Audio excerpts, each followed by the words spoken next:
ये केस मुझे लड़ना होगा और मैं लड़ रहा हूँ और भारत की कानून व्यवस्था पर मेरा विश्वास है और जितने गलत षड्यंत्र स्मिता गाटे भारद्वाज ने रचे हैं मुझको अपनी बच्चियों से दूर करने के लिए, आप एक पिता को अपनी बेटियों से षड्यंत्रों के माध्यम से क्यों दूर कर रही हैं? इसको मैं दुर्योधन सिंड्रोम कहता हूँ। मैं अपनी मनमानी करूँगा, ये दुर्योधन था, वही ये कर रही हैं। उनको ये लगता है कि वो आईएएस का दबाव पुलिस पर बना सकती हैं, इसीलिए मजबूर होकर मुझे माननीय मुख्यमंत्री जी से मिलना पड़ा। मुझे तो ये मानसिक असंतुलन दिखता है, मैं कोई साइकोलॉजिस्ट हूँ नहीं, लेकिन मुझे दिखता है कि मेरी बच्चियाँ जो हैं वो इससे अफेक्ट हो रही हैं। जब एक व्यक्ति दुर्योधन सिंड्रोम मैं इसको कहता हूँ, जब पारिवारिक परिवेश में या व्यावसायिक परिवेश में आप किसी को दुर्योधन होने से रोक थोड़े ना सकते हैं। तो जो आज के डेमोक्रेसी की गणराज्य व्यवस्था की एक सीमा है, उस सीमा में रहते हुए ही आपको उलझनों को सुलझाना पड़ता है। आज आप चक्र नहीं उठा सकते ना, वो मेरा संस्कार नहीं है। तो इसीलिए उस सीमा में, उस दायरे में, कानून व्यवस्था के, पुलिस व्यवस्था के दायरे में रहते हुए ये केस मुझे लड़ना होगा और मैं लड़ रहा हूँ और भारत की कानून व्यवस्था पर मेरा विश्वास है और जितने गलत षड्यंत्र स्मिता गाटे भारद्वाज ने रचे हैं मुझको अपनी बच्चियों से दूर करने के लिए, उन सब के प्रमाण मैं कौटुंबिक न्यायालय बॉम्बे के सामने दे चुका हूँ। मुझे पूर्ण विश्वास है और वो सारे प्रमाण जो है वो मेरे प्रमाण नहीं हैं, वो उन्हीं के प्रमाण हैं, उन्हीं का मेल है, उन्हीं का मैसेज है। किस तरह से वो एक परिस्थिति बनाती हैं बच्चियों को ये जताने के लिए कि आपके पिता तो आपको प्यार ही नहीं करते, तो अपने ही प्रमाणों को वो नकार कैसे सकती हैं?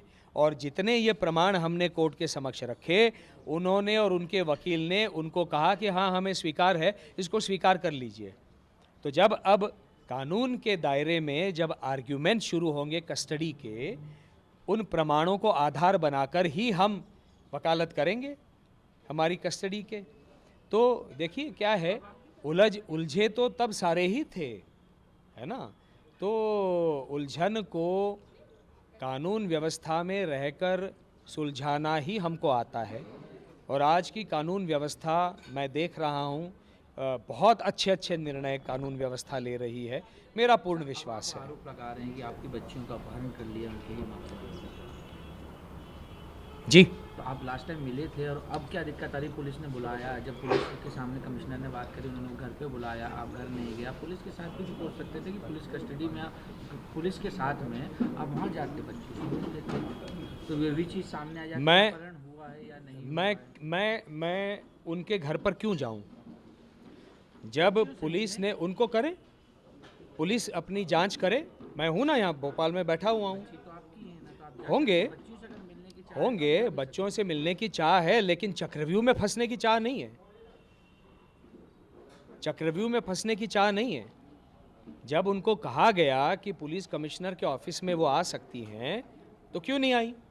थाने में तो नहीं बुलाया था उनको, एक बहुत ही सम्मानजनक तरीके से उनको बुलाया गया था।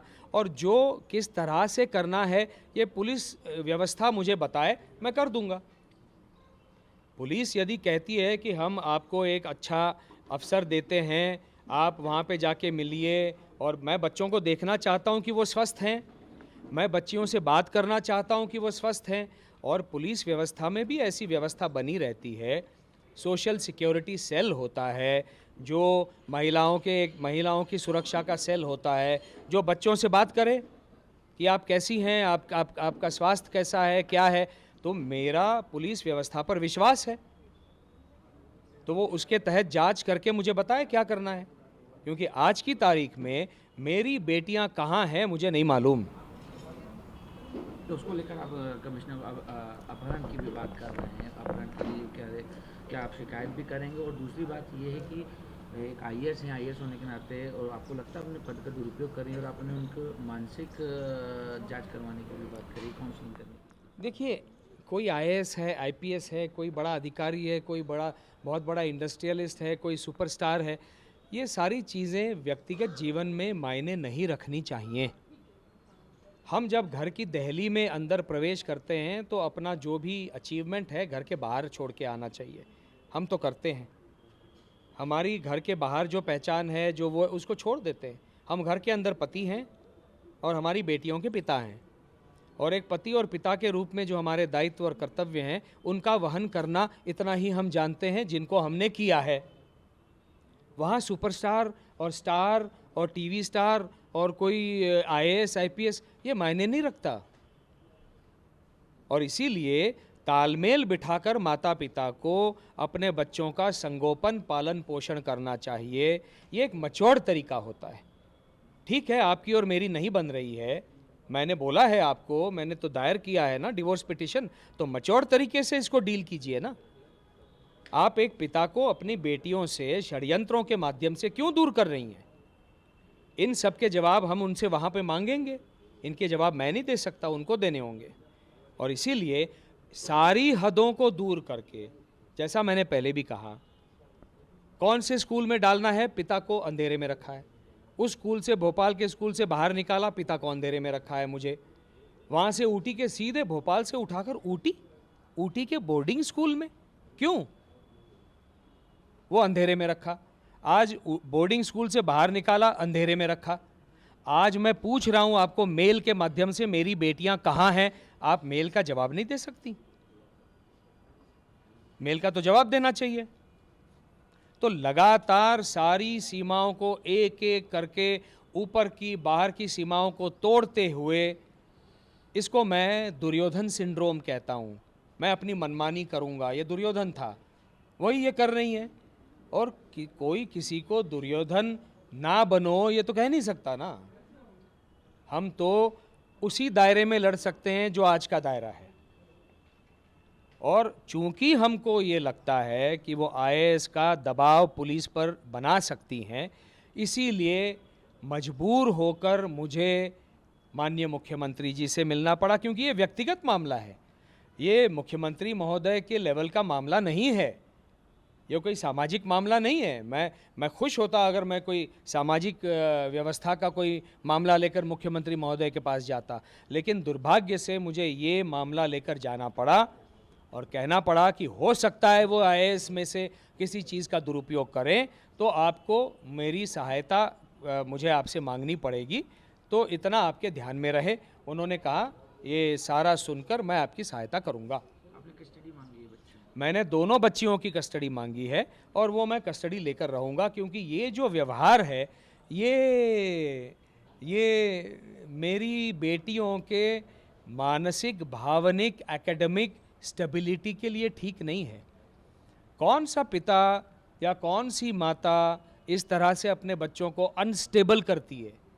भावनिक रूप से तो कर दिया, लेकिन एकेडमिकली भी 6 महीना भोपाल के स्कूल, 4.5 महीना ऊटी के स्कूल में, आज पता नहीं कौन से स्कूल में। ये कोई तरीका हुआ? ये कोई तरीका नहीं हुआ।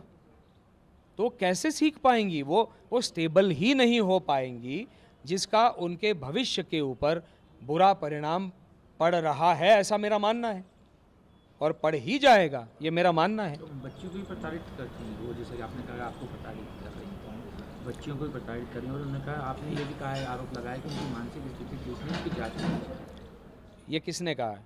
ये मैं कह रहा हूँ। हाँ, मुझे ये जो व्यवहार है ये नॉर्मल तो है नहीं, क्योंकि कोई भी माता या पिता की व्याख्या का पहला चरण क्या होना चाहिए?